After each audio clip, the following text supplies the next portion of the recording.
you know, these things escalate, and Boris used that language very, very deliberately. He knew what effect it would have. He knew, you know, by invoking Jimmy Savile's name, that is the most grotesque and gruesome of men who perpetrated horrendous crimes.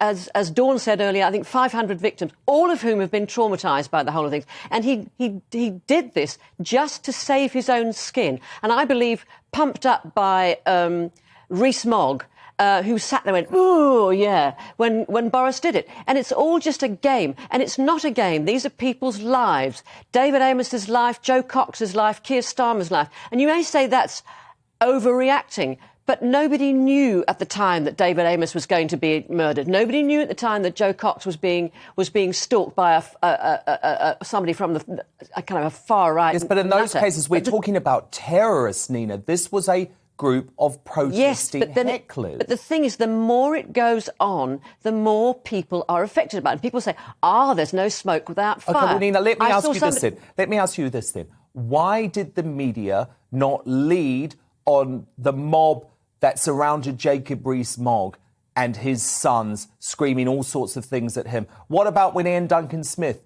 was attacked with a traffic cone at the Tory party conference just a few months ago, days after Angela Rayner had talked about Tory scum? I agree, it's awful. But then two wrongs don't make a right. But that wasn't leading the BBC News. The media did report it because I read about it. Wasn't leading the news, Nina. I was reporting on it myself, and it was barely mentioned in the news. Otherwise, how would I know about it? I know about it.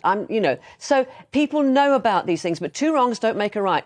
And, you know, in the House today, they said that, look, this is completely inappropriate. He should never have done it. And he was just desperately trying to save his own skin. He knows he's on the Titanic at the moment. He knows he's got to do something. You're confident, Nina? You think he's gone? I think he's on his way out. And it may take a while, but my God, I'll dance on his grave.